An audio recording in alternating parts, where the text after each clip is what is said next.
Hello and welcome to Leave Your Mark. I'm Scott Livingston, and today I have the privilege of speaking with Jennifer Heil. One of the most successful freestyle skiers of all time, she has won Olympic gold and silver medals in the sport of mogul skiing, as well as being a four-time world champion and five-time overall World Cup champion. Beyond sport, she is a celebrated ambassador of community service who has dedicated time and energy to the Because I Am a Girl initiative, where at the age of 26, she donated $25,000 of her own money and accepted the challenge of raising $1 million to help women rise up out of poverty.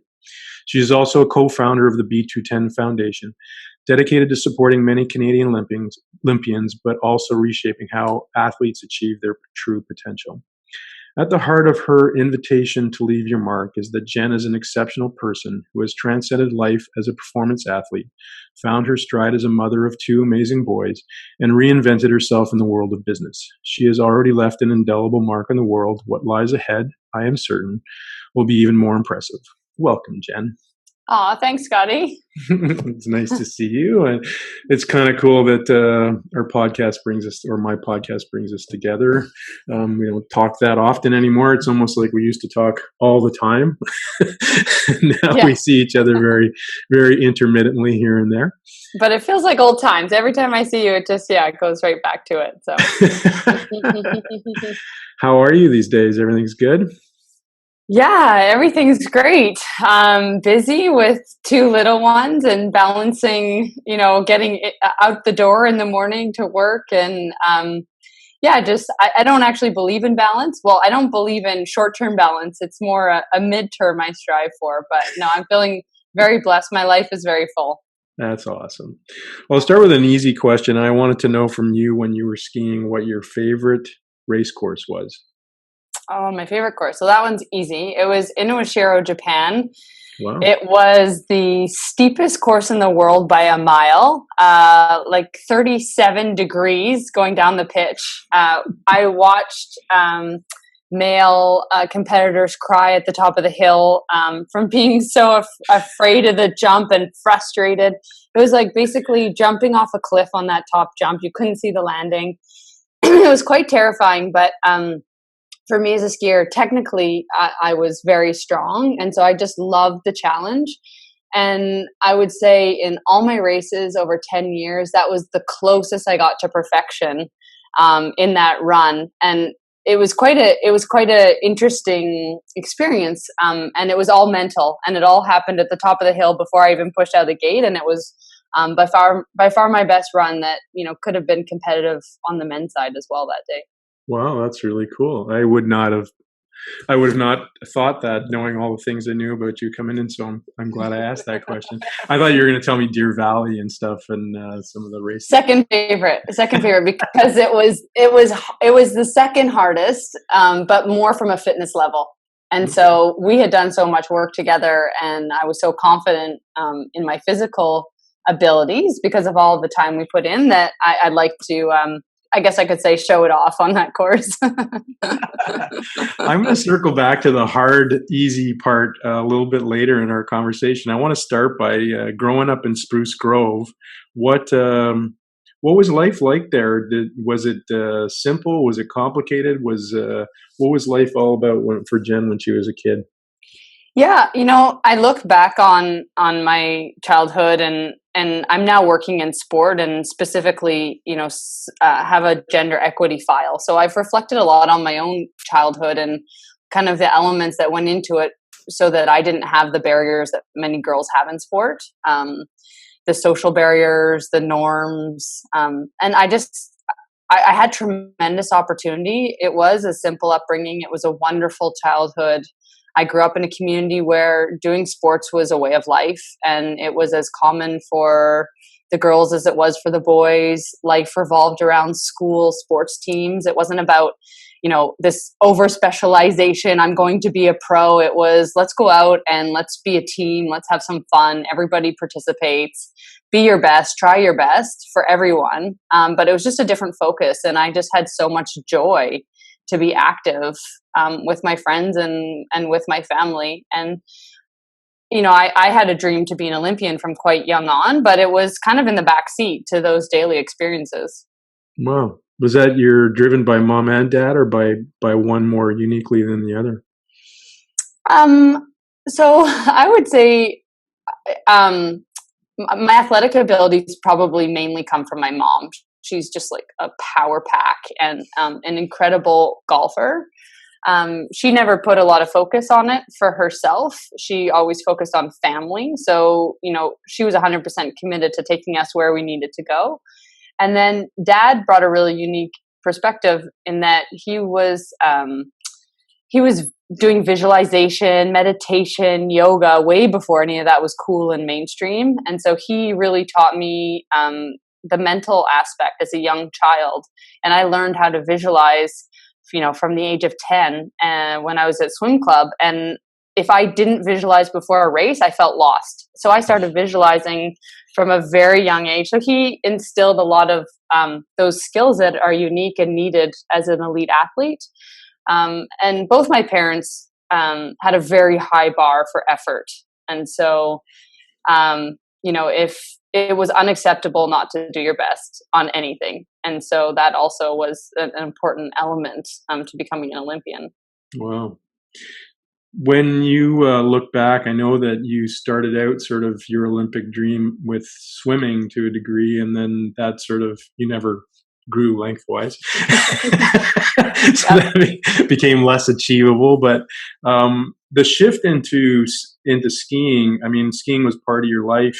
When did you sort of shift from being somebody who was skiing to somebody who was going to be competitively, focused for a long time to come, so to speak? Well, this is a podcast, so just to give some color, I am 5'3", generally not large enough for a world-class swimming career. But swimming was my first love. I started in the community. To this day, I met some of my best friends as a 6-year-old on the side of the pool. So it had a really big part of my life. It taught me how to work hard and discipline. It, can really be a grind, but I love the reward in racing. And so, how I evolved as an athlete from swimming, I'm actually what we don't see that often. I was a true multi-sport athlete. I did long distance running, track and field, volleyball, basketball at school, swimming, dance, gymnastics. And then at 9, I started skiing in Edmonton, which is not really, where you think you can grow talent on a hill in Edmonton. And it was just one of many sports I did. I had skied with my family growing up. My dad loved to ski, so I already knew how to ski. And it remained one of many, many sports I did.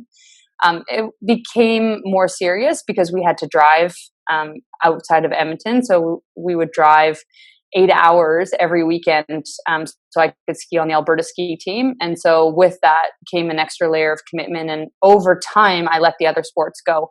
But I swam until I was 16 years old, and I was on the national development team at that time. So we know from research that, athletes and people are better off to do different activities. That whole idea around balance, but our system doesn't promote it anymore. We get kids super focused on one sport, burnout, injury. And yeah, I was the perfect case of what we should be doing, but the system is pretty tough to navigate now. When you look back at your mom and dad now, and now that you're a mom yourself, do you see those commitments, the 8-hour drives and all that kind of stuff in a different light?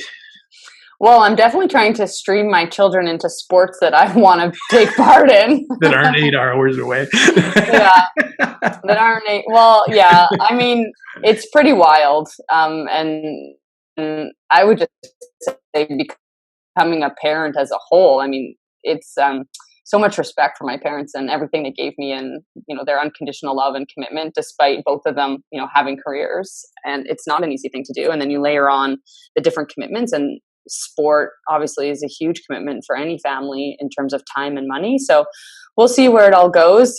For me, I just had the joy of movement, and I still to this day have that. And much of what we do as a family is around active living, riding our bikes, hiking, learning how to swim. We were just all out surfing last weekend, and the kids wanted to give it a try. And that's all I want for my kids. They decide how far they take it, but the values of what my parents taught me around effort and and trying. And that's, sport is a means to test that. So for sure, Mhm. I'll open the doors for them. That's awesome. You started because you were not my paths crossed when you were dealing with some injury issues. But I don't think I've ever actually talked to you about the genesis of that and when it all started. It's funny when I look back at that, never having had that conversation with you. But when did you really start having difficulty and pain and start dealing with the injury side of your life? Um, I know that things came to a head in Salt Lake, but when did it all start and sort of how? Yeah, well, I mean, mogul skiing is a pretty intense sport. At an elite level, you're skiing up to 3 or 4 moguls per second. So there's tremendous pressure and demands on the body. And then, learning tricks and the repetition of jumps and landings. And so, especially in those days, there wasn't the level of sophistication or training and preparing athletes to manage that load. And so I started to have pain as probably a 15-year-old in my shins, which just felt like really tight muscles, and was very painful, but didn't, was quite managed.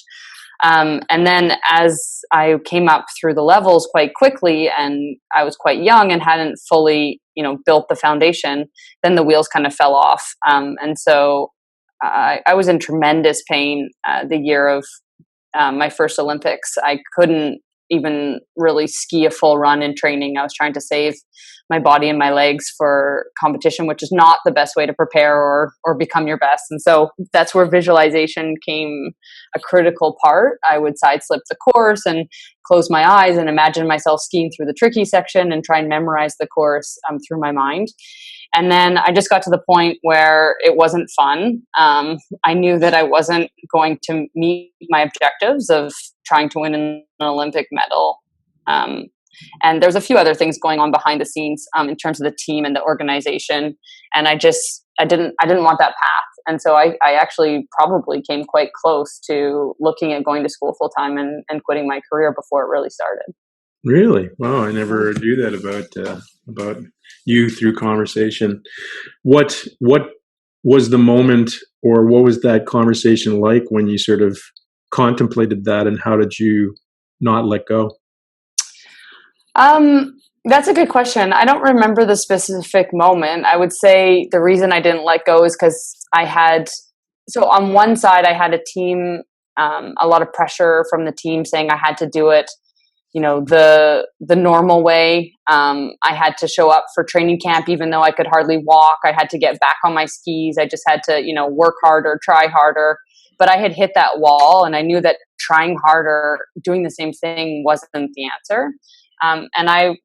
The moment was knowing that I had people that believed in me and that saw a different pathway. And that was through JD Miller and Dominic Goche, and their support gave me the strength to say, okay, I can look at this creatively. I have enough power and agency to build a plan here that's right for me, which is not an easy thing to do in an organized sport. And that kind of started the path to what eventually became B210. But without those two people in my life, I'm not sure where I would have ended up. When you took that leap of faith to come to Montreal, I was talking to Tessa Virtue a little while ago about the moment she was contemplating going to become a dancer and had to move away from home, and she was quite young, and how challenging that was and stuff. And these moments where you have to sort of move away from your security blanket of home and stuff and go somewhere else and trust. What was that like for you? The demand for you to sort of accept that you couldn't solve it yourself, and then you were going to go somewhere and take that leap of faith. Well, moving to Montreal was a very exciting time, and it was super positive, and it was kind of it was a big adventure, and there was a relief to it. But I think that's because I had been leaving home on a regular basis since 14. That was my harder time to leave on the Alberta team every weekend. Luckily, I had an older sister, so I had been coming and going from home for almost 4 years and learning to live out of a suitcase. And so coming to Montreal was a bit of an extension of that experience. So that didn't even faze me. I was just I was just excited. And it was, the opportunity to work with yourself and other world-class specialists, and to end up in the big city of Montreal with the amazing restaurants and shopping. And it was awesome. It was really an exciting time in my life. And Montreal became my home after that. I just felt so comfortable there and happy there. Mm. When did you feel like, as things were progressing there, that you were on the right path? I think it comes back to knowing I was on the wrong path and that I had to be willing to take a risk. And so I did have fear around it. I remember the first time I went to, a real training session, and it was like, okay, now we're going to do lunges. And I'm like, okay, so how much weight?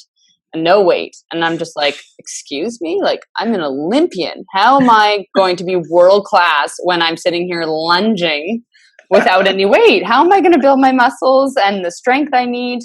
And it was just kind of like, I was very perplexed at what I had signed up for. But I committed to it because I knew I had great people and a great team.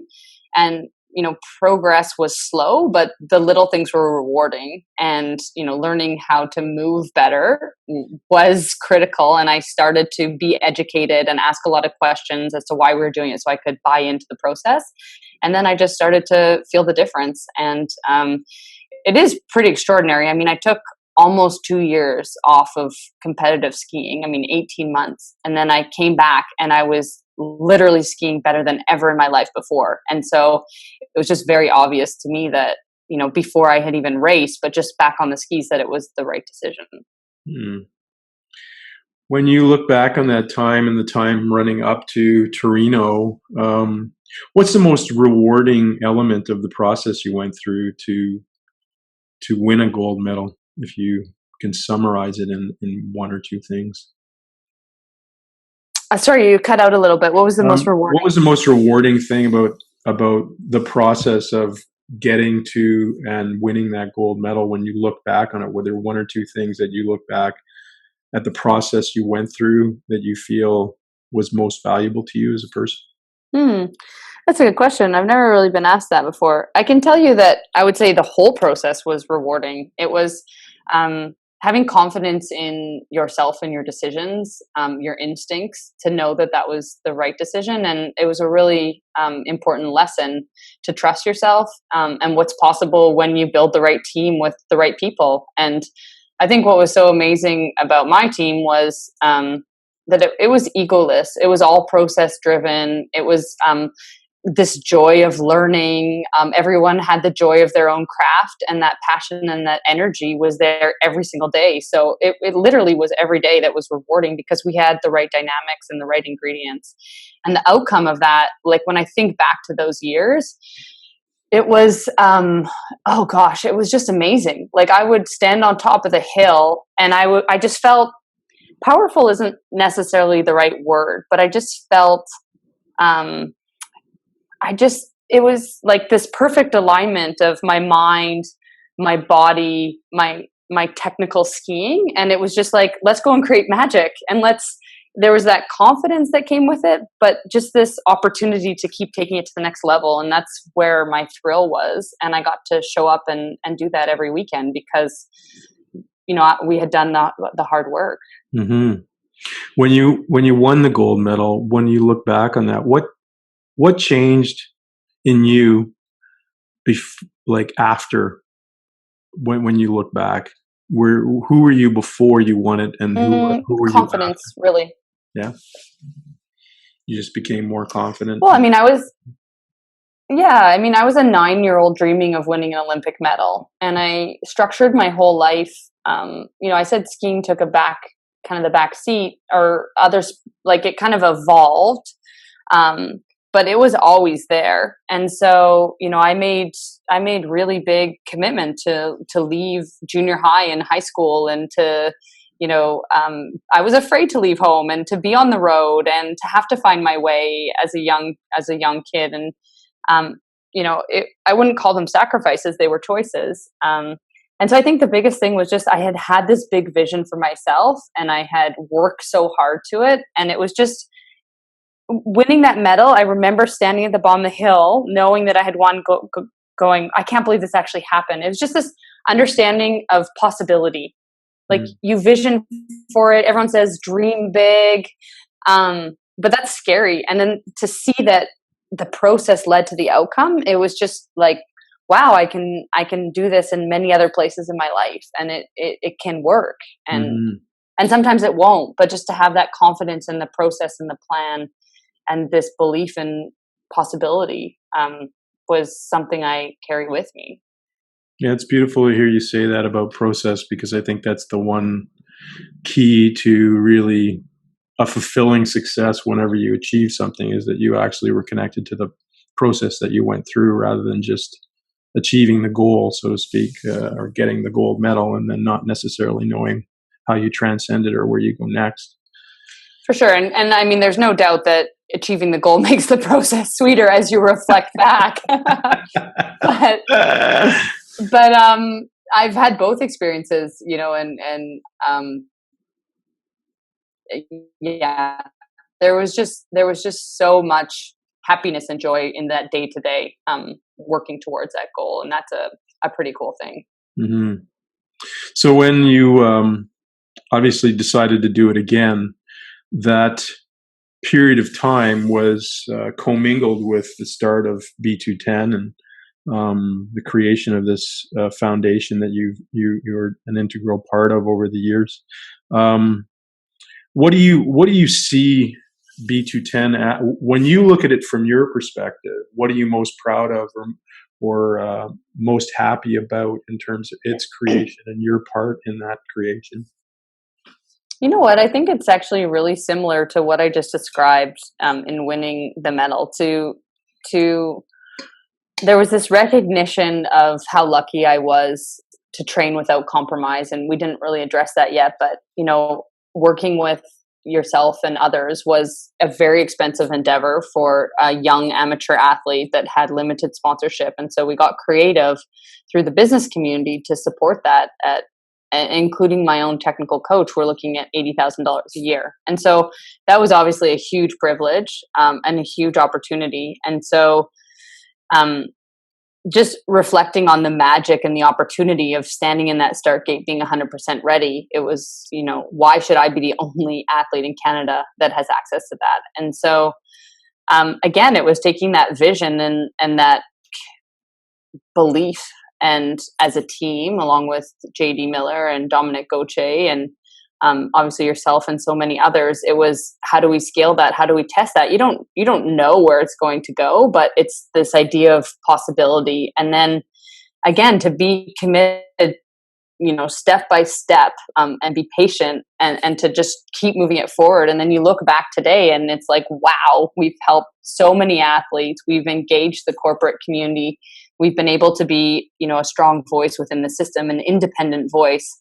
And you think of the impact. I mean, I don't think anybody would have expected that. It was just, again, taking a vision and starting to move it forward. And so, yeah, there's delight, surprise, to look back and reflect on where we've come from and where we are today.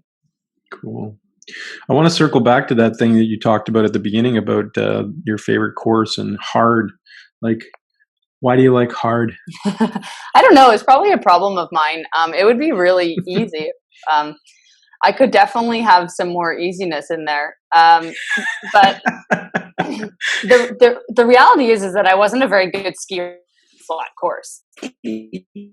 And that was probably two parts. One is I was technically very good at managing my turns and my speed and kind of the touch of my skis on snow. And so I could stand out from others on a very technical course.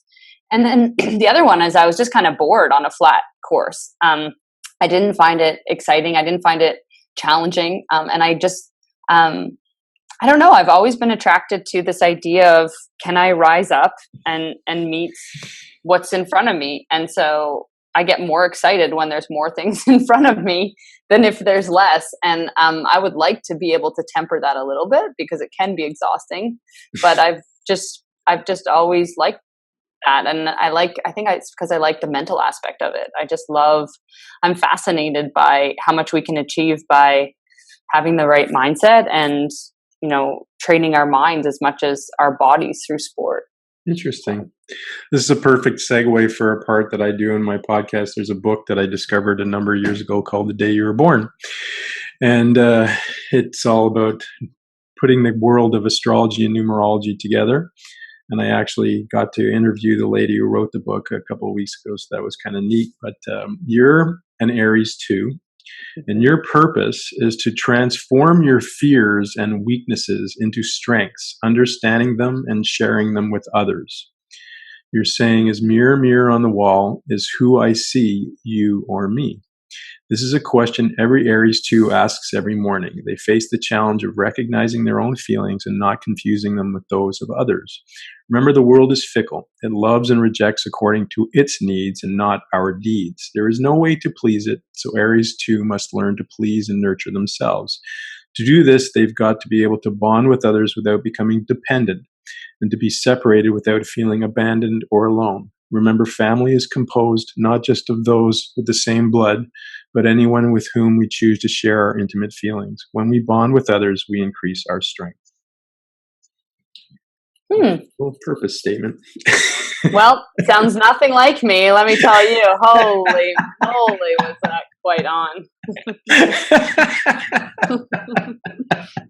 Fascinating, eh? I was reading the bottom part of that, and I was thinking about JD and Dom and your family in Montreal and all that sort of stuff. Maybe gave me tingles. Cool. Yeah. And I like reading those; they're fun. Yeah. So I'm curious because we've talked about it before, and I know I don't really need to get into what Vancouver was all about and how it represented, unless, of course, that's something you want to do. But I know that, you won the silver medal there, and it was not what you wanted to achieve. But I'm wondering, when I go back to the B210 piece and what we just talked about,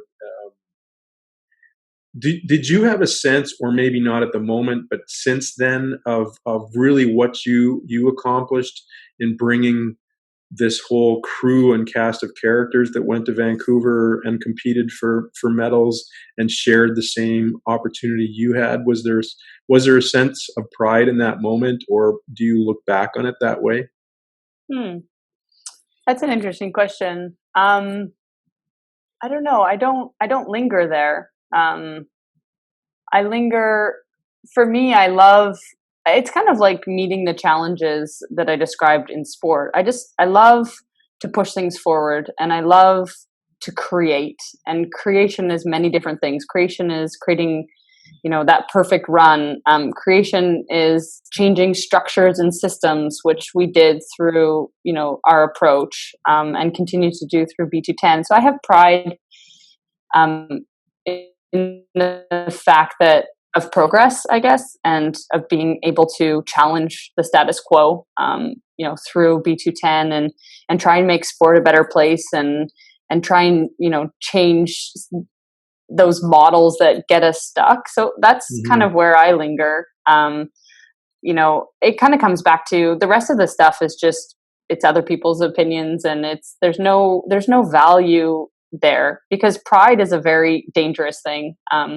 I found, and I've needed it. You need a baseline of it, and it certainly helps, to bring the ego onto a competition, and to use it and channel it around the intensity. But I find it gets in the way most of the time, and so I've just, I don't stay there. But I am happy to talk about Vancouver. It was a very complicated journey, and it didn't end in 2010. It probably took me 2 years to come out of it and to make sense of it and to feel good about it. And I learned so much about myself through that. And a few of the statements you read, that you just read about Aries, I learned those as truths through that process. So it was it sounds terrible to not be proud of winning a silver medal, and I'm tremendously proud today, but I felt absolutely crushed in the moment, and that was a long journey to reconcile that. So what did you learn about yourself that helped you reconcile that then, in a sense? Well, one thing I never publicly spoke about was my fear towards the sport, and that happened when Sandra Leroux from France, my fellow competitor and friend, was paralyzed doing the sport, and that happened in 2011. I never recovered. I never recovered mentally. I had a lot of angst, fear. I was very frustrated to have to do that sport and to put myself in that risk every day. And so that took a huge toll on me, and I never really shared that publicly. And every single time I went off a jump, I had to visualize and talk myself through the fear of it. And so it was kind of this idea of like, I was looking for, it was very much, an Olympic medal, you're validated by others and from outside. And I had to go inside and be like, wow, Jenn, you faced that fear. You rose up to a new level, and to recognize and honor that quietly and for myself and learn how to do that. That was really the part of the process that I had to figure out. Why did something happening to a friend of yours create a change in your viewpoint on a sport you'd done for so long? I'm curious. Well, because flipping was new. So in 2002, my first Olympics, we didn't wear helmets and we weren't allowed to do flips. And then in 2006, I did a flip to win the Olympics. And so I couldn't even really do a flip on a trampoline in 2002. So it was a big journey for me to learn those skills and to be so confident in 90% of the run, and then to have to deal with that. So there always was a little bit of fear, and I didn't start those jumps young enough to be comfortable. And then it made the risks of doing it so real. Like someone you cared about and who was among the best in the world was paralyzed from the sport. I just had so much doubt and questioned, is this worth pursuing? I've already had success. Should I move on? And I couldn't really move past that. And the consequences just felt so real.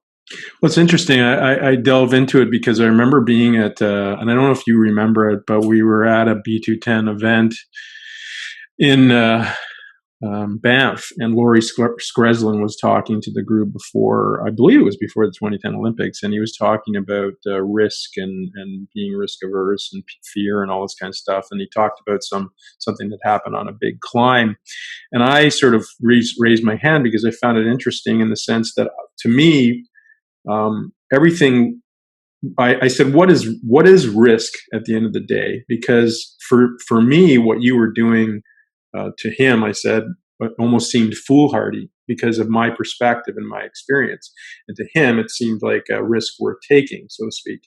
And it's funny going back to the beginning of the conversation we had today, where you talked about being on this 37-degree pitch and how some of the boys would be scared of going down there. And, I was scared too. Don't get me wrong. I talked to Eric Gay about Kitzbühel and the start of that race, and in your mind, when you look back as an athlete, what creates the perspective of this is something I can do and this is something I can't do, or that I'm taking too much risk? How do you resolve that how did you resolve that in your mind as an athlete? Yeah, well, it's funny. I remember that exact conversation with Laurie, and I think he was talking about, having to make the choice to get over a crevasse where he took like a running leap with his ice axe. Yeah, it was something like that, and I was like, "Oh my goodness!" And I had the same reaction. But yeah, to your point, many people looked at what I did and had a similar feeling. I think it again comes back to process. I mean, I had to condense the process of learning how to flip into like 2 years, which normally you would probably, as a development of an athlete, do that in 6. And so it's step by step.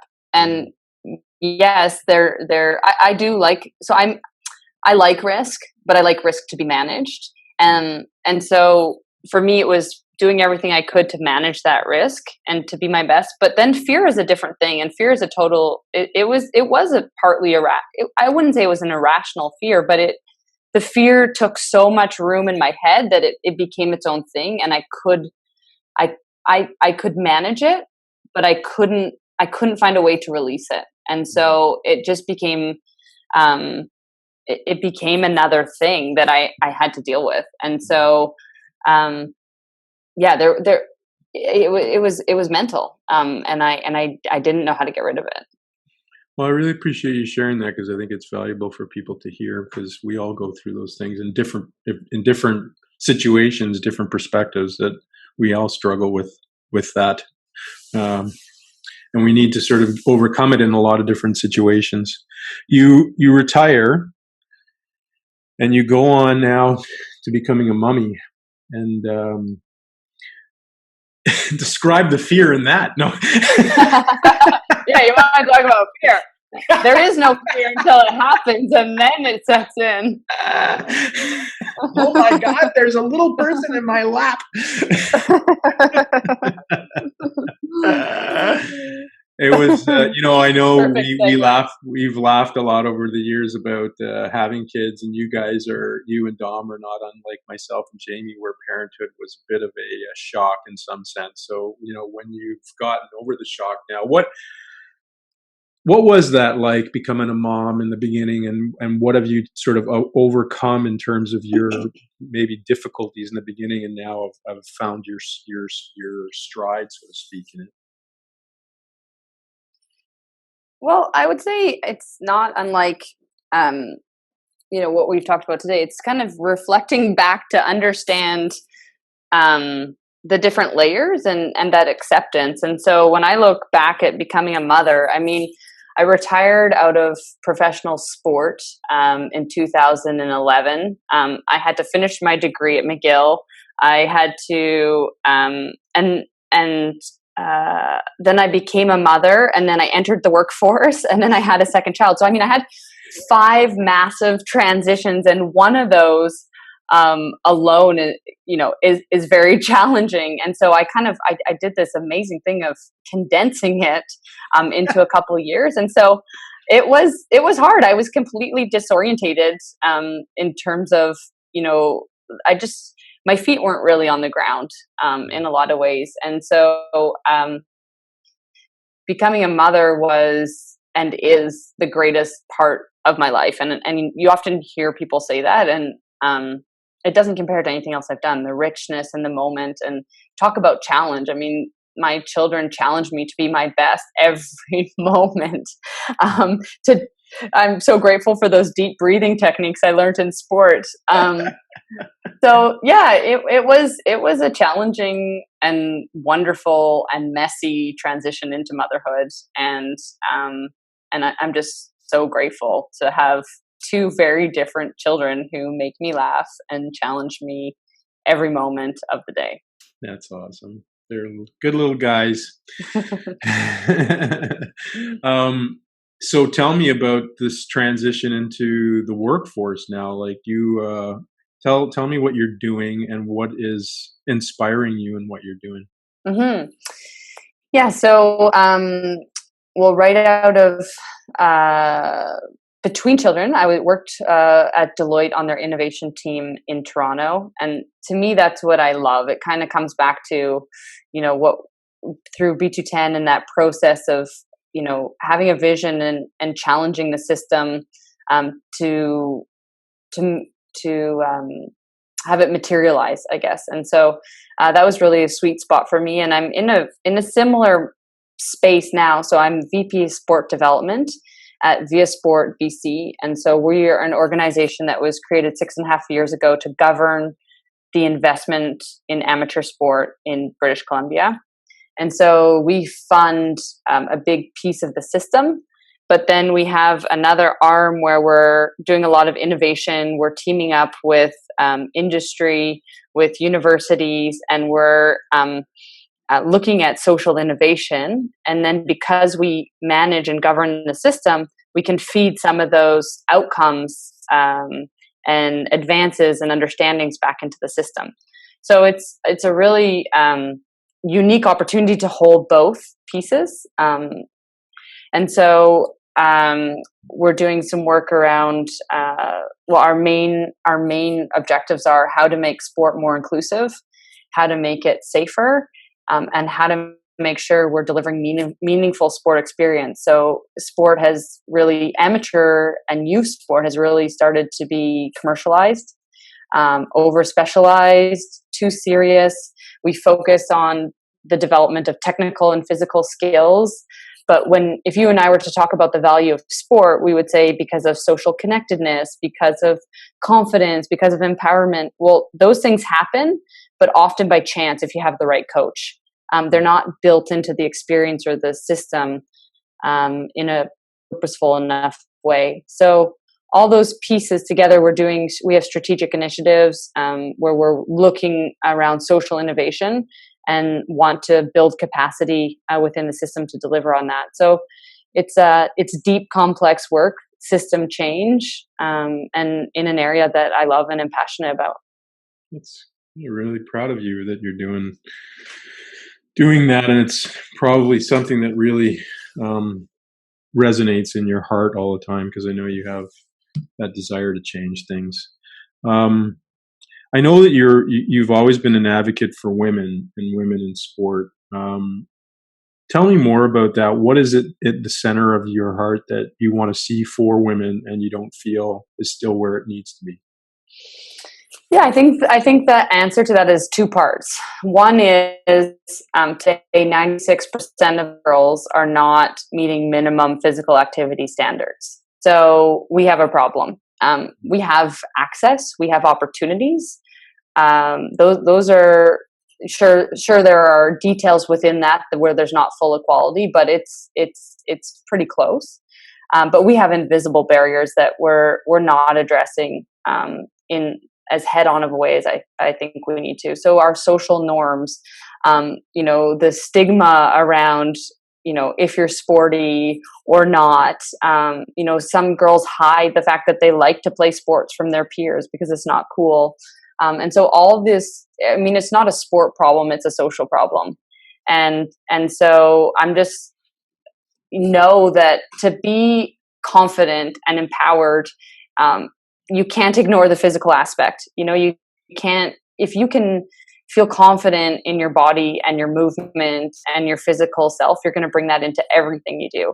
And your health, is supported through that. Today, I train for mental health. It keeps me happy. It keeps me focused.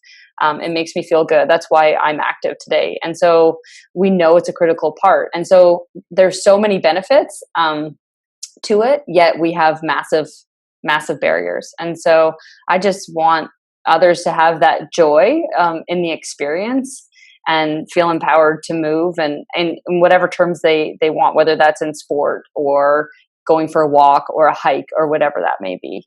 And so so I'm committed to that. And then in terms of sport itself, it's simple. And it's that in most cases, girls come at sport in a different way. They require different elements for it to be a positive experience. They typically excel when they're coached a different way. And it's not about needing more, it's about needing something different. And the experience of sport has grown, originated from typically supporting males through the experience. And so we're now at a place where it's mainstream, and we need to adapt and build that in and to teach our coaches what that means. And, I just heard a story a few weeks ago about, this woman and her dad was the coach, and he was a fantastic coach, and he didn't know how to support adolescent girls. And so he dropped out. And so I wonder how many other coaches feel that same way. And so how do we equip them and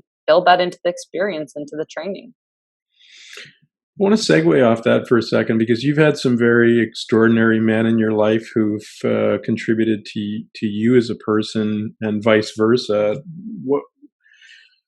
What do you say to men out there about how best to support women without getting in the way of what you guys want to achieve? Oh boy, that's a question. I like to ask those questions.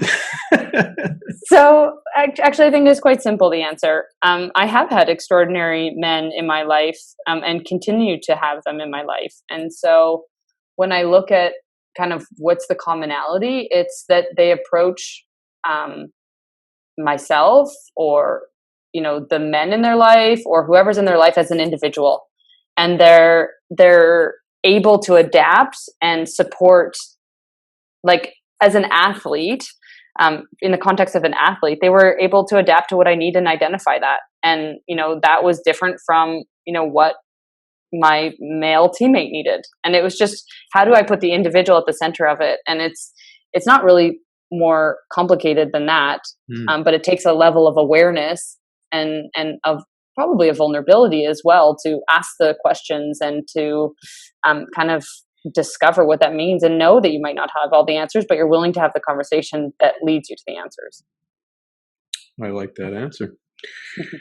When you look back at the 18-year-old Jenn, the girl who came to Montreal, if you met her today, what would you say to her? I'd probably just high five her. She was having so much fun. I'd love a piece of that energy today. Realize how much fun you're having. Oh, man. I think she knew. No, I honestly, it was such a cool time, and I think I would actually meet her and try and take that into today. I mean, today I have a lot of responsibility as a mother, as a working mother.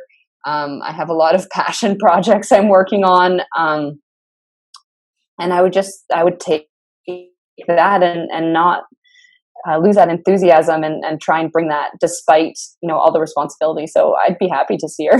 she has her own wisdom to teach me today too. It's not just the other way around. That's a great answer. And sometimes, it's funny, I ask that question quite often with my guests, and most of the time there's this kind of lament that person needed to learn some things. But I think sometimes we don't always recognize what that time in our life really represented at some points, and how if you took it all in and enjoyed it, sometimes that's what we need to do in our own lives. Enjoy the moment a little bit more. For sure. If you were to look forward, someday you will perish from this earth, and I hope it's not for a long, long time, but how would you like people to remember you? I hate this question. Don't answer it then. Yeah. Oh gosh. It's how would I like people to remember me? Just simple, kind, showed up every day in a real way, saw people, connected with people, and tried her best to contribute in this world. Awesome. Well, that's a beautiful way to finish. And you, even though you hated the question, you pulled it out of your you-know-what. So. I love a challenge, Scotty. Oh, I know that. You missed the Jacob's ladder. I do really miss those days with you on Jacob's ladder and in the gym. We had so much fun, and your commitment and expertise and energy was such a big part of those years. And although I don't see you often, I always carry that in my heart, and it's great to talk with you today. Vice versa. Thanks for taking the time, my dear, and get on to solving the mysteries of sport and all the other things that you do, and taking care of those little boys and the big boy that I know you're taking care of sometimes as well. All right. Have a good day. Thanks. Okay, you too. Bye. Bye.